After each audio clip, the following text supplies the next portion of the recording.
Ô Éternel, Dieu de notre salut, combien de sacrifices faudra-t-il encore pour que la RDC atteigne sa félicité telle que prévoit ta parole?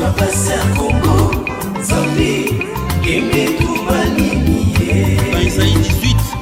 Isaïe 19, 19 à 20.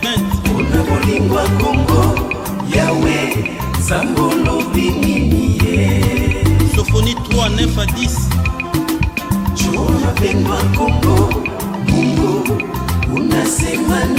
Deutéronome 32, 21. Matthieu 21, 43. Ainsi que d'autres passages.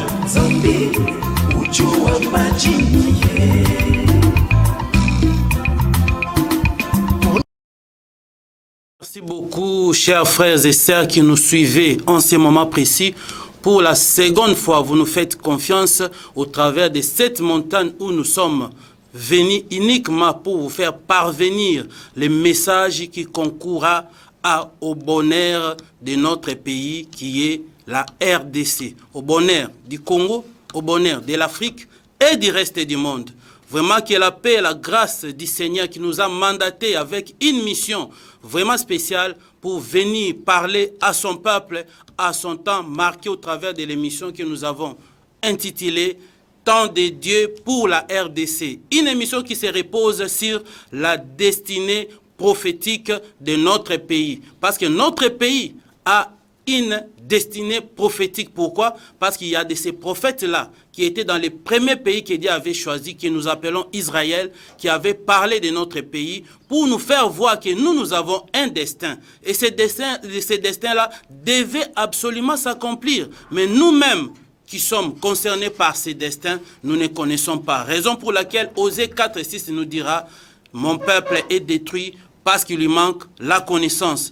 Raison pour laquelle le Seigneur nous a confié un thème que nous avons commencé avec vous la fois passée. Là, nous sommes dans notre deuxième émission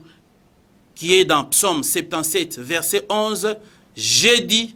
ce qui fait ma souffrance, c'est que la droite du Très-Haut n'est plus la même. » Ce n'est pas un sujet que moi-même je me suis vanté, mais c'est plutôt les sujets que le Seigneur nous a confiés pour venir parler à son peuple, pour qu'il sache que s'il est en train de souffrir, ce n'est pas à cause des politiciens, ce n'est pas à cause des scientifiques, ce n'est pas à cause des manques d'invention, ce n'est pas à cause des manques de richesses, mais s'il est en train de souffrir, c'est parce que la droite de l'Éternel, qui est son envoyé, qui devait venir au temps marqué par le Seigneur afin d'accomplir ce que le Seigneur avait promis à son peuple, cette droite-là, nous ne la voyons pas et nous ne savons pas les reconnaître. Parce qu'aujourd'hui, nous nous sommes fabriqués beaucoup de droites qui sont devenus des envoyés de Dieu alors qu'ils n'ont rien apporté. Depuis qu'ils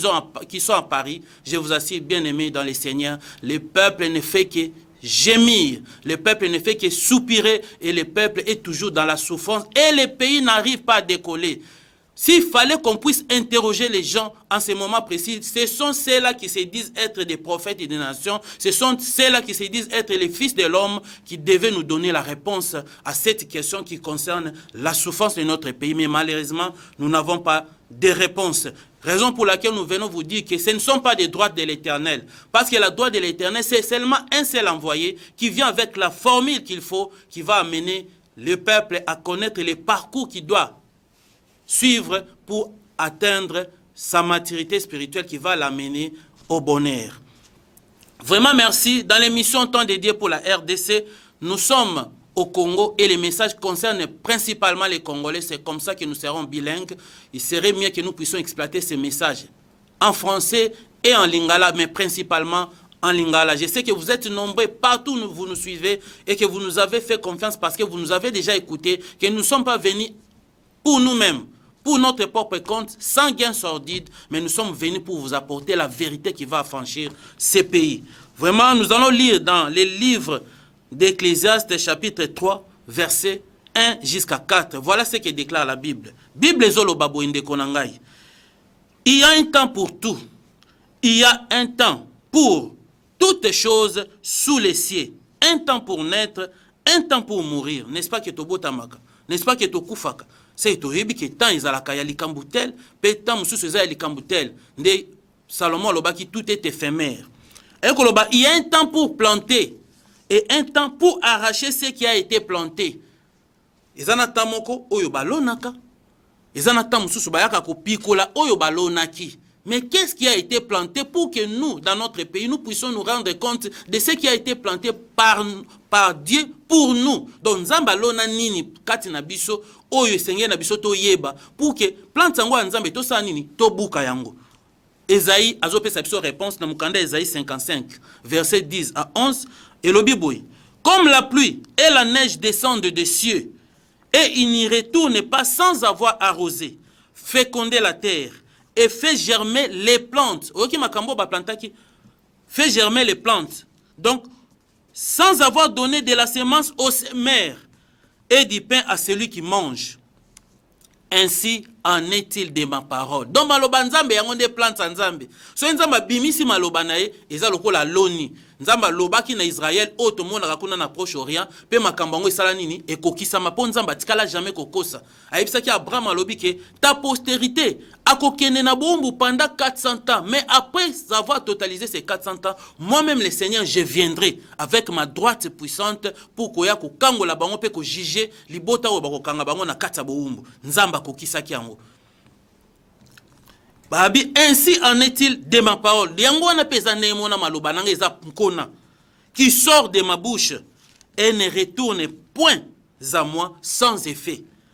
Sans avoir exécuté ma volonté et accompli mes desseins. Donc, malobanzambe ezaka planto nzamba lona. Ekotika la kozonga jamais pa nzambe. Soki nanu ekokisite posa nzambe, pe ekokisite oyo nzamba bongisa ki na plan na ye. O nzamba bongisa ka nini? Yango nde sengela ki biso to yeba na katsa Kongo. To sale fo to sanga na biso nyoso tu pona koluka koyeba nini o nzamba lobaka pona mboka na biso, mais tozalaki incapable. To simbi makambo mususu eza ba banalité, ba futilité, makambo libala, makambo kobota, makambo nyonso tu wana nzoka neza makambo nzamba disposango facilement pona peuple oyo ya ye tango bazo tambola na maloba na ye bakonyoka mate pona koyeba oyo nzamba bongisa kati na bango afin que ba droit oyo nzamba pesa bango eza ba avantage bakozwango na pete. Mais biso to tiki eza essentiel to ke na ba oyo ezali profane, raison pour laquelle moi tozala munoko ya nzambe ezate. Mais lokola aimé de l'Éternel o pa vivaki lokola bino oyo lelo nzambe aye kolongola ya bité yo zalaka aimé à mokili te mais oza aimé à nzambe. Tala mission oyo nga na tindela kyo na mokili yango yo pona libota na yo Congo baza na katsa pasi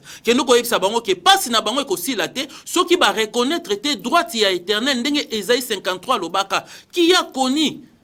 donc qui a reconnu la droite de l'Éternel alobaki bongo qui a crié à ce qui nous était annoncé et qui a reconnu la droite de l'Éternel. Vraiment, il faut reconnaître les droits éternels. Oh, nzamba tindi biso na katsa mboka oyo. Wala kaka biso na nzela ya Moïse. Wala kaka biso na nzela ya Esaïe. Wala kaka biso na nzela ya Sophonie. Wala kaka biso na nzela ya Jérémie. Wala kaka biso na nzela ya apôtre Paul, Jésus-Christ. Na nzela ya basakoli pe Jean. Oyo azaki disciple ya Christ. Ayebisaki biso abike nazomona kuna na ciel. Nazomona kuna na ciel, nazomona que fils de l'homme azokita. Ozo comprendre. Ce que fils de l'homme, il fallait qu'il te comprenne de fils de l'homme ciel les anines. Tu expliquais bien déjà ciel, ce n'est pas le ciel que nous voyons là-bas parce que le langage de Dieu, c'est un langage spirituel. Et pour un langage spirituel, il faut aussi une explication spirituelle. Tout le cato réaliser mon ndenga bomoto afin que tu comprennes poétique à l'esprit te mais comme ce que yo vit ndé à ce moment-là ndé to ko bénéficier na grâce au nzamba pesi biso pour te comprendre malamu ni na bonsela biso. Oh biso lelo tam tout comme lo mboko eza mabe photo ki makaka mboko vemela kela mabe en tout cas mboko na kokation mboko te photo kene na biso talent ko tokoma kokima na bamboka mipaya mais nzoka ndenza babaki nde mokili mobimba nde fo bayande na mboka oyo baya na ba offrande baya kotonga mais biso à cause ya ignorance to yebite ke mboka na biso ezali lipamboli ya mokili mobimba nde ngona te tokoma wela kokena bamboka wana nzoka nde Simon Kimbangu le grand prophète babaki biso toko bando kena bamboka pa toko lula lixo bango bazana ngo toko luka to yekola balangue na bango toko boya balangue na biso po to mona ke biso tozana eloko te mais nzoka nda abi ekozala erreur makasi na kati na biso nde tokokoma na likolo bao bazana likolo bakozonga na sima siko yo mto kenda libanda obosa na mboka koma kofinga mboka no na bakonza mboka no koma kofinga bango parce que yo moni ke ngala sasiko na mboka o ezali lola o ezali paradis donc na kokufa te na osala nini te erreur grave yango nde babengaka ignorance na yebiso ke mboka na yo nde mboka ya nzambe alobi il faut accomplir ba destin na ye mais siko biso Ole to lukato yeba dessin nzambe mabongisa nzambe pona mboka na biso eza nini non biso to s'approprier na makambo oyo Occident memela ki biso o memela ki ngo moyen pour aluka a coloniser biso pour aluka ayiba biso ba richesse pour aluka a dominer sur biso abandaka ko pesa biso ba injonction ata biso culture na ye a défisa biso ngo na makasi poto koma baumbu na ye ale biso to bi biso kaka mundele kaka démocratie à l'américaine démocratie à la française nzokande yonde oza mukonzi ya bakonzi wana. Pe bango ba yebi raison pour laquelle ba oyo baza averti ba yoka ba témoignage o ba loba ke no bazo mona étoile nzambe komi déjà na kati ya Congo mais bango ba mona ki yango ba bi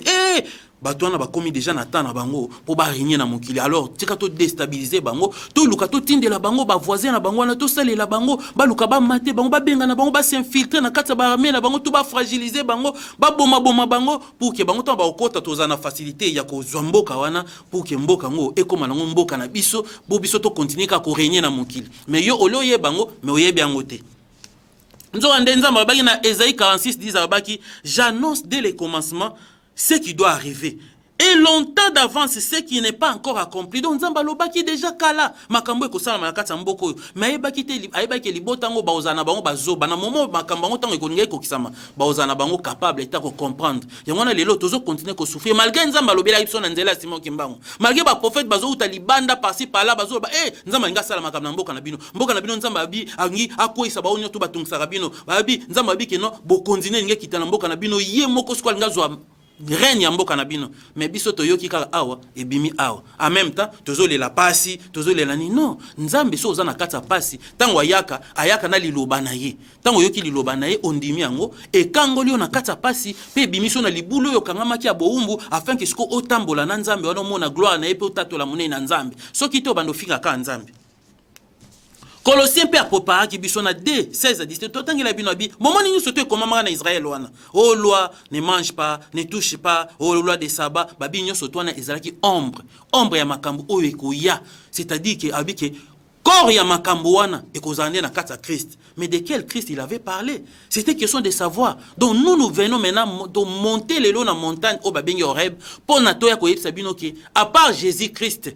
il y a un Christ qui a été promis pour azala Christ des nations ya mokili mobimba pour yenda kozala trompette wana oya kozala déployer na kati ya mboka oyo lokola bolingo nzamba manifester na kati ya libota na ye po mokili mobimba batala baba nzambe akomi na kati ya mboka wana oki tabike vous tous habitants du monde et de la terre regardez la bannière qui se dresse sur la montagne so ok octane na cantique des cantiques chapitre nango 2 verset 4 nzamba zobake l'amour qu'il a déployé sur vous et la bannière qu'il a déployée sur vous c'est l'amour donc ce qui bannière baba ki bota la bannière c'est-à-dire bota la bolingo oyo nzamba bimisi na kati ya mboka wana o bolingo nzamba manifestaka na kati ya mboka ezaka nde envoyé na yendenge Jean zo ebisa biso oh l'amour de Dieu a été manifesté en ce qu'il nous a envoyé son fils unique maintenant son fils unique ezaki question koyeba est-ce que ça Jésus-Christ non ça Jésus-Christ c'était parce que Jésus-Christ azaki fils unique tango ayaki pona ba brebis perdu ya maison d'Israël yango bande ko na biso église de Nord bakamon ayaki pona biso te mais nzoka nde eza nzambe ayaki nde na mission nzamba travaka na ordre aye d'abord pona peuple liboso amone bango bazali na kati ya pasi azaki na nyongo na bango pona Deutéronome 18 nzamba babaki na bango abike non na kotindela bino po moni question botuna nga na Horeb botuna nga bobike non biso toye po olakisa biso nzamba ngo yebisa biso to adorer après avoir ko délivrer biso nzamba ngo pas délivrer biso to moni na biso mais to esko poto adorer to zala bambongo na biso to zune Égypte tout konso to ko sela nzamba ngo wana mais Moïse azaki incapable de présenter bango ndako yebisa bango bino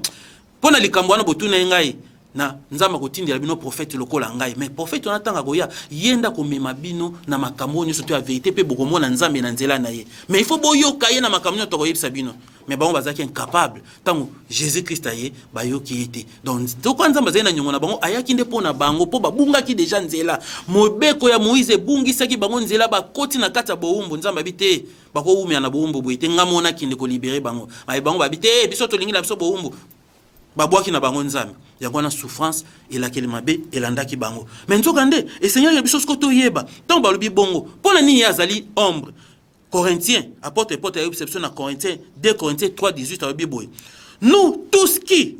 les visages découverts donc visage ya kokanga te toza sous na voile te mais lelo biso ba congolais toza na kati ya voile tozo yeba te makambo oyo esengeli to mona mais nzambe aye kotinda message na ye pour que efungola biso voile o biso tozana ngo ezala biso basala nzambe ezala biso bana nzambe ezala biso ba autorité tozaki na kata voile oyo Occident yelaka biso pona koya kokanga biso voile ndenge pe Moïse apesa bango loi etiaki bango voile esengaki Christ aya ko dévoiler bango po bamona sikoyo grandeur ya nzambe de même pe biso pe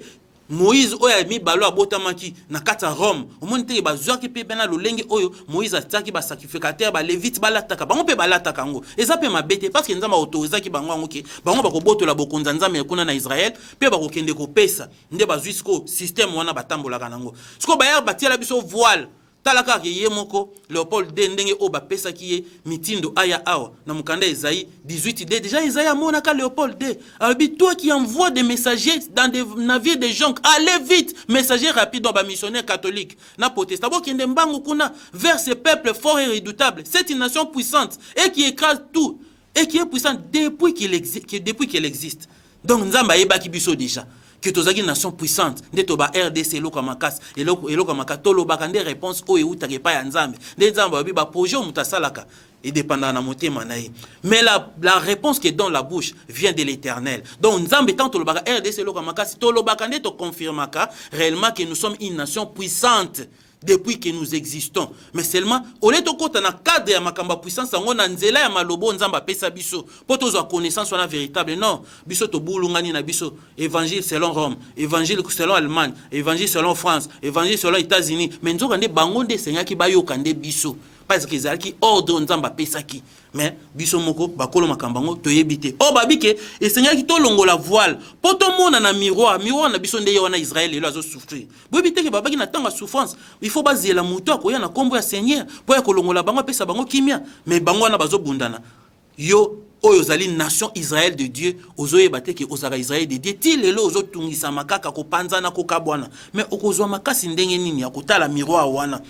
babi contemplant comme dans un miroir la gloire du Seigneur la gloire de Dieu se trouve dans l'accomplissement de sa parole pour que nous puissions voir la gloire du Seigneur il faut que nous arrivions à voir la parole de Dieu et accepter cette parole là et vivre cette parole là afin que cette parole là puisse manifester l'accomplissement de la promesse de Dieu et que nous puissions glorifier ces seigneurs là sans quoi nous sommes transformés en la même image de gloire en gloire comme par le Seigneur l'Esprit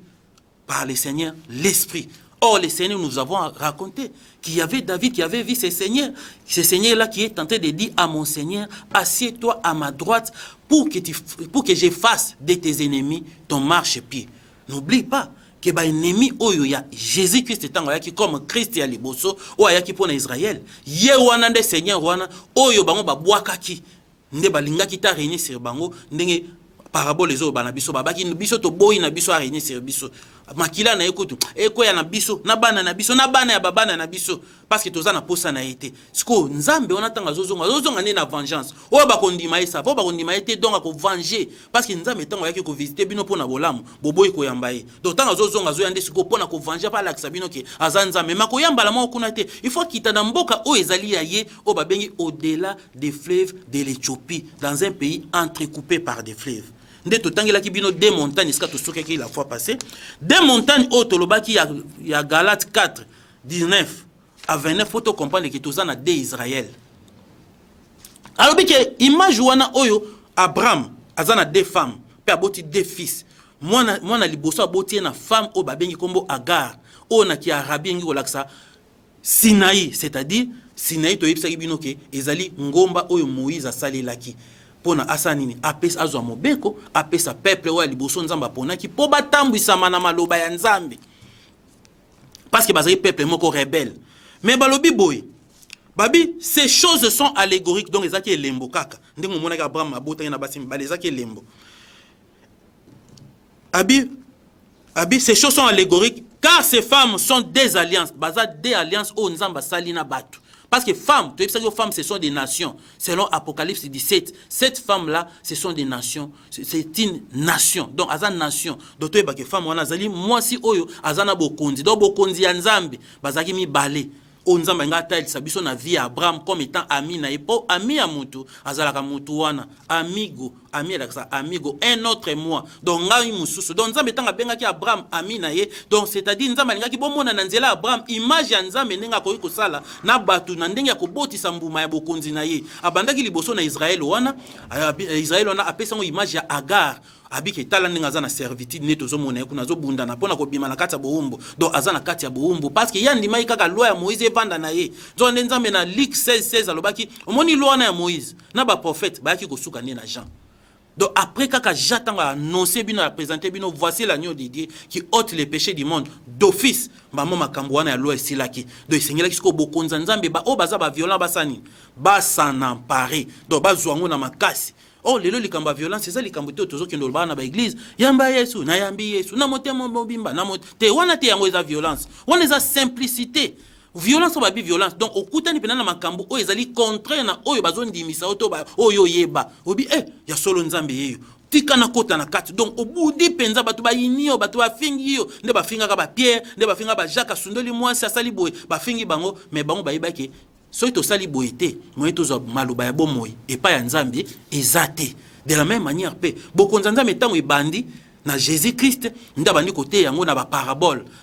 po atalaki bato oyo baomérite te bokonzi oyo ifo nalobela bango na parabole mais peuple na ngai kuna au-delà des fleuves d'Éthiopie ntango na kolongwa lokwa libango bakobwaka mpona kende koya kuna nde bakoyamba ngai nde na okoma principal de l'angle abinyo yango ayebisa bango abi je vous parle en parabole mais l'heure vient où je ne vous parlerai plus en parabole, mais je vous parlerai ouvertement. Donc, akobimisa maloba nzambe polele. Yango moni toye koyebisa maloba nzambe polele pour comprendre que mboko nzamba lobaka. O toyebaka ciel na mapata, ezakande mboka oyo nzambe abi atomboli yango na promesse na ye oyo apesa.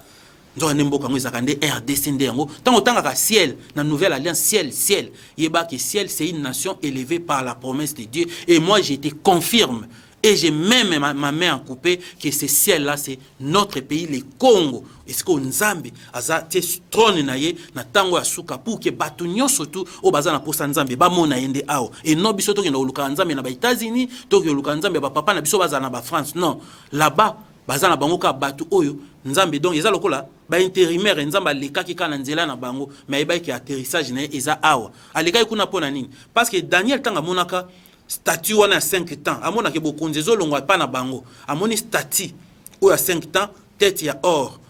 tolo ya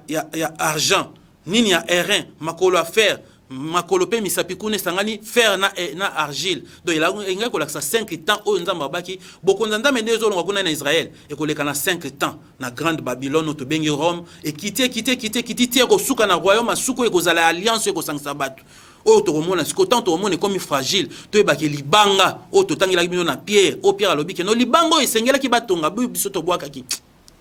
biso ba juif biso ba israélite o nzambe apesa confiance à liboso et comme moboko et comme principal de l'angle do sa yango moya kotonga makambo nzambe ezate mais kei nango kuna esika bato bayambi yango ayebisi bango abi vous au contraire bino RDC vous au contraire bino bato boza na ciel o nzamba poni vous êtes une race élue. Vous êtes un sacerdoce royal, vous êtes une nation sainte, vous êtes un peuple acquis. Po ete bo mema makambo nzamba meme bino na kati ya molili bo kende ko annoncer ngo na kati ya lumière nzamba pesi bino donc connaissance nzamba pesi bino tant lobi bongo alobi que non mais elle correspond abi Agar wana c'est car Agar c'est le mont Sinaï en Arabie et elle correspond à la Jérusalem actuelle qui est dans la servitude avec ses enfants. Nde tozo mona baza na kati ya boumbu kuna po baboya ki nzambe. Petit lelo bazo boya. Monte ke baboya nzambe guerre bandi susu. Babi ke mutatanga susu kombo Jésus Christ kuna te. Baboya ngo penda totalement. Basangani na ba musulman, rabbin numéro 1 musulman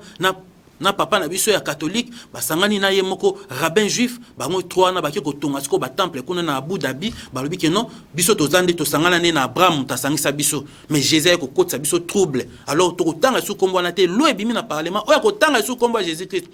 mba moko za na prison ozomona nde baboye susu bien donc pour dire que Jésus kuna za su na parte libanga wana Jésus asayaki déjà na awa au-delà des fleuves de l'Éthiopie pe alati déjà nzoto ndeko nanga alati déjà nzoto ye wana libanga ya bomoi biso pe ba o tozoyoka makambo azoloba tozokoma mabanga ya bomoi po apporter Pierre aloba ke non to édifier to sangana po to tongela nzambe ndako bato bazoluka ah vraiment ozoteya bien église no eza wapi nga église na eza Congo parce que Congo nde église ya Nzambe Congo nde église o Nzambe alobi yango oyo atango asuka oyo kobengisa ba nation nyonso to mokili po baya kosangana afin que bakumisa Nzambe pe bakende ko délivrer Israël ba pesa ekimia ndenge maloba Nzambe loba ya alobi que mais la Jérusalem d'en haut est libre c'est notre mère. Mais biso batongo ba Jérusalem d'en haut tozala libre ndenge maloba Nzambe lobi biso dobite biso photo za na boumbu ka Occident biso photo landaka o bango ba biso yango biso to kolanda kaka biso toza nzela muso kolanda te mais nzoka nde bino nde faut bo créer nzela po ba aveugle ba tambola na désert car il est écrit réjouis-toi stérile toi qui n'enfante point donc yo oyo zo botate César et sengo toza botate biso tozaki na biso déjà na Nzambe Nzambe azaka déjà na biso lokola basi ya liboso ya Nzambe Nzambe bandaka na biso awa mais tellement tozako botate biso moto bi ah Nzambe kende kuna kendo pona nanu kuna pona mwasi wana za servante nanga oyebi teke Israël baza po ba koma nation bayaka nde na awa na Afrique baye ko koma nation abazaka famille maintenant baye na boumbu awa na kati ya Égypte na boumbu wana 400 ans nde baye ko se multiplier po baya ko yeba ke baza peuple avec l'envoyé la droite de Dieu to bengi Moïse nde ko yisa bango bino boza ba hébreu boza nde peuple bo uti na famille moko comme nango Jacob nde Nzambe alaka bino bokoma peuple na epona zwa bino aki na mema bino na terre promise alaka bino esiko bokozwa miliki esika bokozwa pena mafuta nzoi bokozwa na kimia bokozwa na sécurité ya Nzambe ozomona il fallait que droite aya ko yebisa bango bandima bongo babima tant babimi pe parcours ezalaki po bakende kokota biso droite na biso oyaki liboso ezaki Simon Kimbangu ayeko yebisa biso ah bo banga ba mindele bako kima kutu bako sundola na biloko wana bozo mona wana esalamaki te esalamaki basundolaki mais ce qu'on baki après tant bo mona bakimi désordre spirituel ya okota bango bayaki na bana des églises car ezali na ordre catholique na protestant mais après bango nde désordre eko bima mais heureusement Simon Kimbangu bayeko zoyer payer pe ayeko créer pe sous église on a pas ko lakisa biso ce qu'on nzela o biso tozalaki mais il y a créé qui église te mais ibisa biso kaka ke no bozala kintoadi bozala bomoko parce que Nzamba bongisa bino bozala moko boza peuple na ye bino nde boko kamba mokili mobimba boboka pe bible te ayibisi biso boboka bible te po esengela bino botanga ka bible botanga kango kuna na kati boko mona ba principe oyo ya malamu ekotambusa bino tant boko yeba makambo wana nde boko ya koyeba ke muta memela ka bino azaka muyibi o muyibi po kanga ye bien abi fo kanga ye na eloko amemelio nga lelo na bungisi veste na ngai na bungisi veste na lukaka veste na ko mona veste na ezalaka moko na mona me pa moto na kemba mona tiki na ngai na ko fundi na leta na bileta tala moto yo na moni moto moko na alati veste na nzonde ya yoka kingai mbamo akia longo li veste na est-ce que na ozana preuve te il faut na kangai na kangie leta boya ko tala moto yo veste ezali ya ngai allez leta boya sambisa bi oh veste za yo black sa preuve na bitala ezabo tambo tala ba moni ah veste za yo za muyibi ya solo mais bato ba yela biso bible baza bakolo bible te pour lelo ba église des noirs to boya ka bible ba bakolo nango te eza malobo Nzamba pesaka na peuple liboso baza ba bana na biso baza ba esclave na biso wana kasi biso mtoboti bango te okite ba bi Jérusalem d'en haut est libre c'est notre mère parce que biso ne to bota bango po bakoma nation wana biso ne to bota bango tant to boti bango pe bakangola mi peka na et sagesse o ya biso ya Afrique ba bi que l'Israël a été affranchi grâce à la Moïse a affranchi Israël par la sagesse égyptienne donc abotami kangola maki peka na sagesse ya biso ozomona ke bango nyoto babotami kata na kati na biso siko bango to tellement Nzamba pesa ki bango baboti mwana aga aboti mwana ala bando sala pe fier na boti mwana ale sarata atale oh fier o leke belé mais Nzamba pambolanga Nzamba pesko ayeko pambola biso Sara atindeli biso pe to zoazemi biso pe to zoazemi pe to boti mwana ngo abotami nani Christ wa babia ko yako petre ba nation mobima na verge de fer wana comme dans Apocalypse 12 bato batanga boki no tanga to kotaka kuna total ngo moko comprendre que zamboka na biso nde balobela kuna o signe muneno Jean monaka na ciel o femme azali na zemi azali environné na soleil o azaki na couronne à 12 étoiles pe makolona nyataki sanza eza ba grand mystère otokolobisa ngo na pete pour comprendre que ezaka langage ya Nzambe o biso to comprendre kate po to landaka théologie romaine théologie allemande théologie américaine mais nzoka nde théologie solo ifalaki nde uta ah bon kamba bon Nzambe ya solo po biso nde to laksa bango te kote ezaka bongo te ezaka nde boye Nzamba lobaki nde boye mais biso tozo kangama na makambo wana to comme le quoi Israël ao kangama na loi alors que loi c'est soukaki déjà na Jésus-Christ mais bango babika biso kaka loi biso notre père c'est Moïse Nzamba yoki kanda bi quoi Mais c'est moi qui avais envoyé Moïse. C'est moi qui ai fait que Moïse a kangola bino. Moïse a fait sa bino loi. Mais le longa mokolo makamuna bobo inga. Non. Kimbango le baki to bois ka Bible te to tanga kuna na kati parce que Bible ezane na makambo ya bokonza nzambe eza ya biso. O ba yibaka biso parce que ba isa bango boboto la bokonza nzambe na Matthieu 21:43. Le royaume de Dieu vous sera enlevé vous Israël oyo. Pe sera donné à une autre nation. Une autre nation ou quoi? Do baboto le na Rome parce que Rome taza coloniser bango. Donc toza na trois nations ezako jouer wana. Il y a Israël comme nation au Nzamba pona ki liboso. Il y a nani Rome comme nation oya botola ki bango na l'an 70 a pandi temple a botoli ba ustensile maintenant ba mira lamentation mais on kuna na Rome na Vatican qui a créé église kuna parce que Nzamba pesa bango autorisation na Deutéronome 28 abi que non na routine de la bino peuple moko au vol d'aigle bakoya au visage farouche bakoya ko boma bino parce que na tango Nzamba ngala pambola ki bino na abondance boboya ki na bino ko selanga réellement baboya ko sela ya tango yo mointe kazolela aolela na banzala ego lakela na figia batu mabeka kapo azaki na nzala ayi kotala figia moni ke pimisa ba fleur ebele comme ça za na fruit mazaki na fruité nde lelo tozo ganga tozo na biso occident to lati to bike biso to sela nzambe ta nzamba yeba tali biso abi bozo la bon nzambe yo pasteur yo apporte tel yo ndozo la bon nzambe la sanga mbuma ezate mo lakeli mabende ko olakela mi mabe parce que nzete wana yozo monaka image ya nzete mais nzamba alakela ki mabe po apesa ki impression ki azana nzambe mais réellement azana mbuma oya nzambe mais tamba yeko tala nze moyeba mona mbuma ezate yango balakela ki mabe yango nzambe yeko yebisa OK yondo zali bokonzi o nzambe babotola ki Israël na Rome ta botoli yango allez nzamba baki tambo ko botola bokende ko pesa.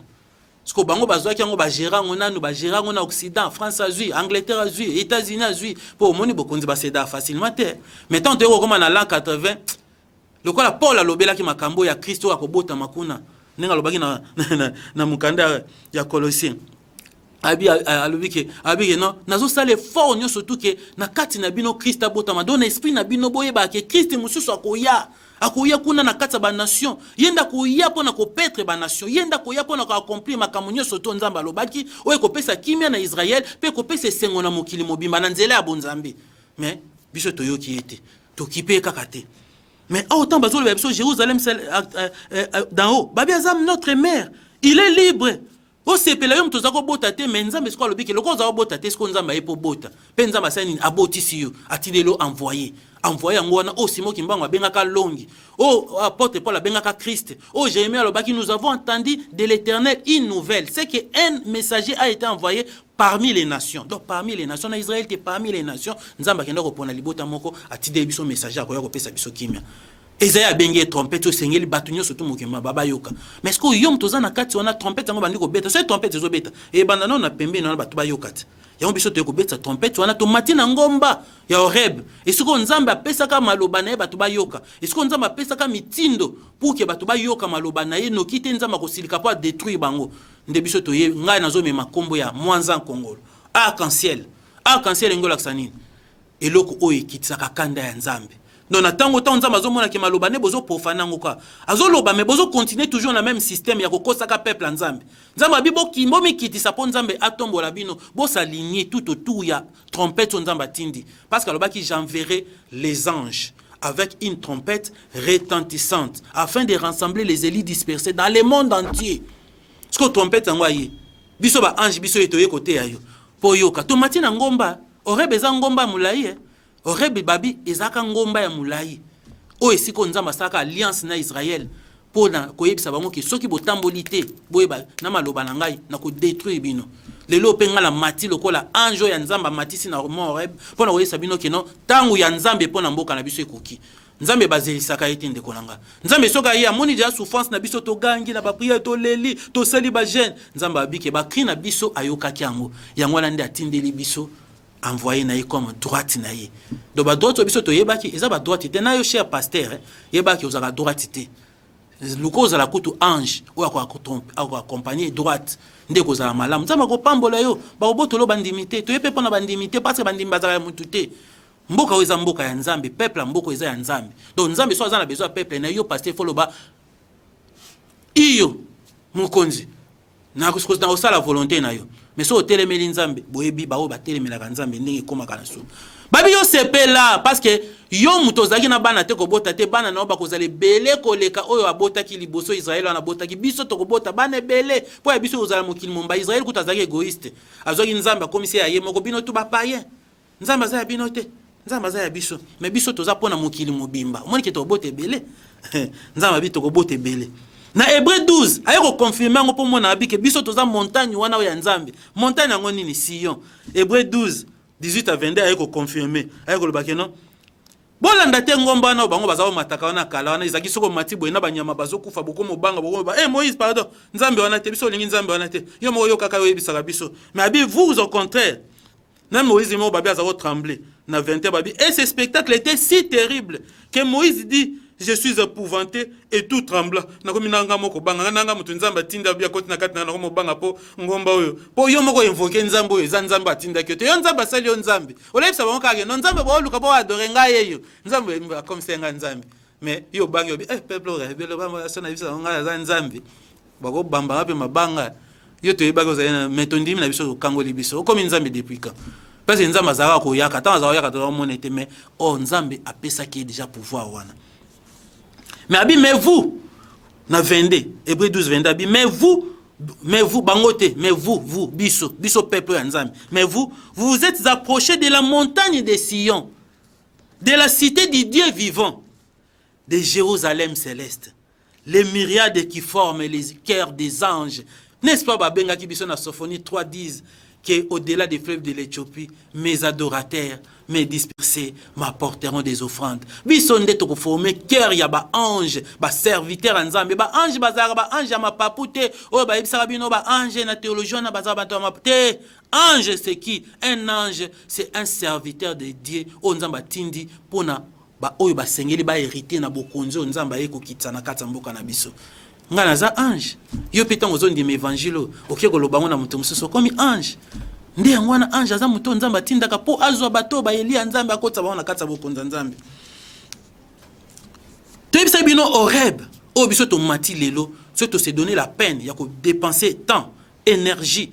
bien sûr par la grâce de Dieu, to pe ko zwa misolo, o peut-être ko osala makamususu, agent de l'État, mais nandimi na ko dépenser ngo po yo kamalobo nzamba tinda mboko yo. Parce que na bi ke bonheur mboko yo, eza pona nga, eza pona yo, eza pona biso nyoso tout. Na bina ozala égoïste te, na ina partager na yo po eloko zo boma biso ezali kozanga koyeba. Soki yo koyoka ngate, mais yo ko mwe maloba ya nzambe ozo bimana kati na nga. Soko ndima ngate ndima au moins nzambe parce que nga nazanga instrument ya pamba mutu lokola yo mais nzambe obiki no kende koyebisa bango o nazolo bezanga te mais nzambe atini nganda azolobela po oko ozala convaincu que nzambe ayebio Exode 3:1 nzambe obana Moïse babi ke Moïse azako petre ba troupeau ya Jéthro mais nzambe beau père na tanga tindie sacrificateur ya Madian abi il mena les troupeaux derrière le désert et vint à la montagne de Dieu à Horeb. Le log nga pe lokola muto nzamba tindi na na montagne ya nzambe Horeb pona ya ko partager na biso ki toza na mission ya ko kangola mokili.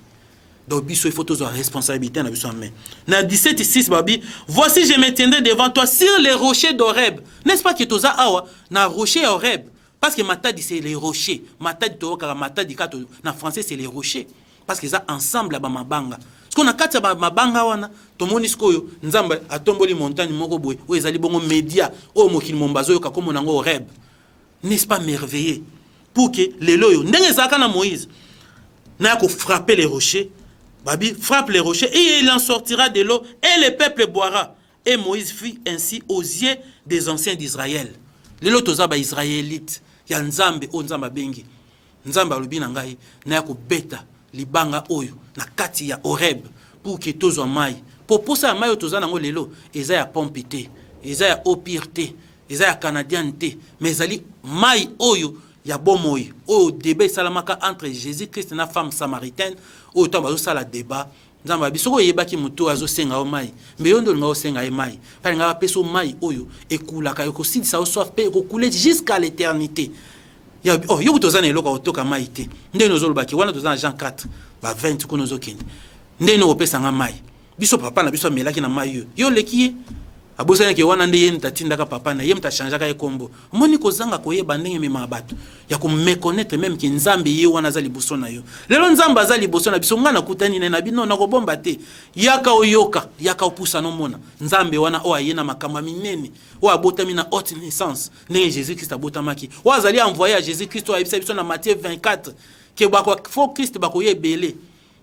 bakoye belé mais bolanda bango te ba séduire bino te parce que nga na tindika ka moko tant abi ba fo Christ bakoye belé c'est ka yebi ka tindika Christ moko Christ ngo akoya kuna na mboka oyo nga na poni ndenge ya baki na acte 14 et acte 15 plutôt babi ke nzambe a tourné regard na ye et pas ya ba païen na ba nation pour akene ko se choisir un peuple oyo ko mema kombo na ye. Oh, le nom de Dieu c'est l'esprit de Dieu parce que derrière un nom c'est un esprit. Oh, Dieu avait envoyé son esprit pour que ça puisse entrer dans un personnage nenga kotaki na Moïse, nenga kotaki na kata Yesu Christ, nenga kotaki na kata Kimbangu, pour ya kota pe na longi to instructeur to docteur. Oyo ayena message oyo koya kopesa biso kimia. Kimia wango wana obiso to lukaka pe sengo to bonheur to lobaka. Tozana ba richesse.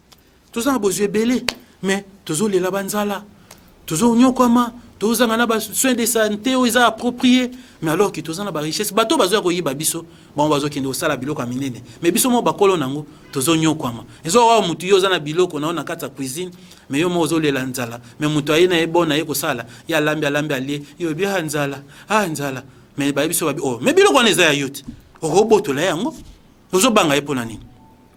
Nde biso tozo banga ti lelo. Toza bato ya kobanga lisusu te parce que tangu ya nzambe pona mboka na biso esanini ekoki ndeko nanga so toye liboso na opona koya ko sonner trompette oyo o nzambe alobaki vous tous habitants du monde et de la terre écoutez la donc regardez la bannière qui se dresse sur les montagnes et écoutez la trompette qui sonne. C'est cette trompette là qui est un individu, qui est un personnage, qui est le Dieu manifesté oyo aye awa pour que ngai na yo to longwa na kata passe sans l'avènement de ces messieurs là na biso ke kongo kotika ko longola pas c'était pour Kimbangu alobaki yango bien to tangela bino notre Simon Kimbangu ndenga alobaki il faudra une longue période pour que l'homme noir acquiert sa maturité spirituelle. Celui-ci lui permettra d'acquérir son indépendance matérielle. Donc indépendance matérielle il y a besoin biso économique te ils en a formule biso tozo forcer on a te ya ko lukaka ba aide na libanda te et que vous tendez à acquérir maturité spirituelle. Oh, maturité spirituelle, on a et que vous avez une connaissance. Oh, nous avons toute la création attend avec un ardent désir la révélation des fils de Dieu. Oh, quand on parle des fils de Dieu, ce sont ceux qui sont conduits par l'Esprit de Dieu que nous avons dit là où le Seigneur a mis son nom. Mutuana nde mutazana esprit anzambe oyo azopesa batu sagesse onga nazwi lelo na kokabola na yo yo peso kozwi yango okokabola wala petanga zwi ne oyo bando kabona nde Jésus Christ aponaki 12 disciples après bando panzana bakomi ba 70 bakomi belé ti lelo évangile panzani mokili mobimba ti kokomi pa na yo mais sengaki nde toyeba ke Jésus Christ ngo apometaki biso pe mutu oya koya mais pour yeba ke mutu ngo oya Simon Kimbangu abaki totanga 1 2 3 4e président so ka l'équipe ba ba moko temps ya longeye o il faut tous ko connaissance wana comme biso na maturité spirituelle au moins notre président Fachi tanga yemba ma bitete o eza temps ya nzambe ngana ko kate nzambe yo mo ya kovanda na trône pona o yebisa bino ke na yebisa bino ngana démissionner sur les plans spirituels et comme mamanza ya nzambe yemo ko régner donc comprendre que tous na temps ya longi donc longi aza déjà longi azali déjà docteur wana o Jésus Christ abaki le fils de l'homme aza déjà o baki na Matthieu 24 aux on a verset 30 alors que non alors abi que non alobaki que non abi dans cette donc ngana yo sabino alobaki abi que kuna Matthieu 24 et 30 alobaki que non boko mona signe 24 et 30 la Bible alors les signes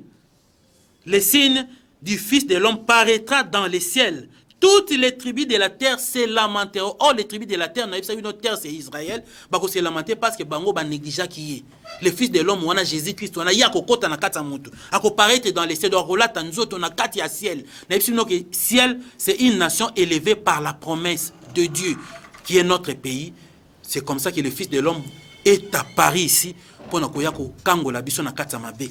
Au moni kena nango o nzamba aye poto beta trompette to moni peke les papes o bazwaki bokonda nzamba ayaki pa na biso ayeko vanter biso alobi dans votre pays qui est comme un continent dans les grands continents africains on a l'impression que toute la terre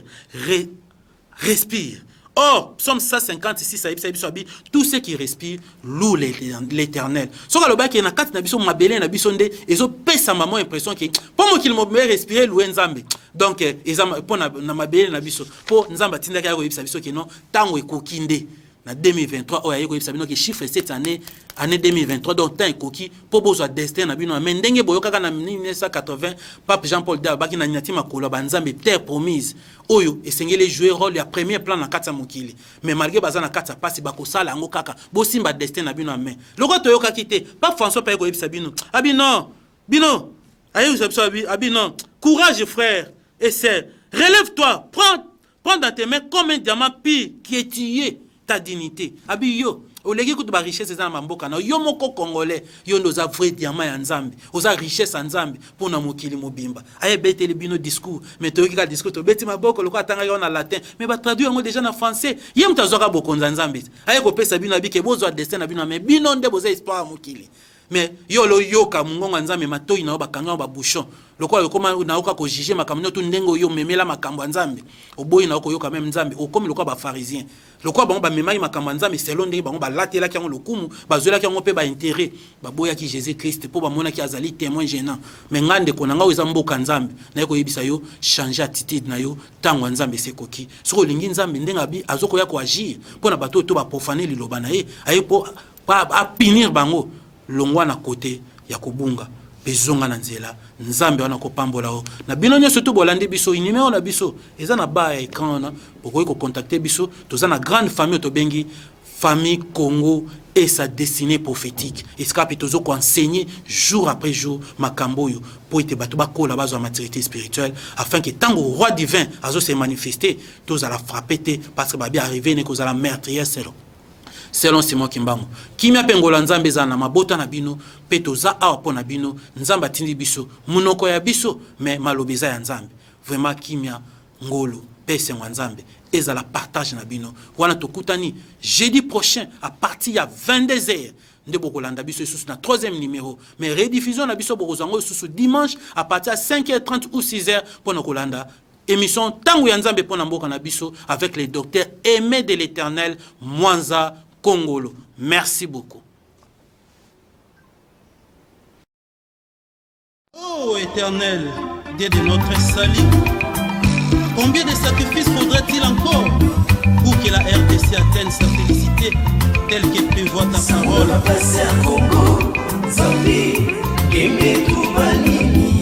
Dans Isaïe 18, Isaïe 19 à 20.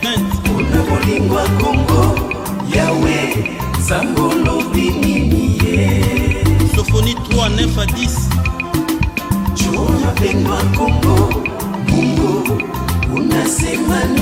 Deutéronome 32, 21. Matthieu 21, 43. Ainsi que d'autres passages.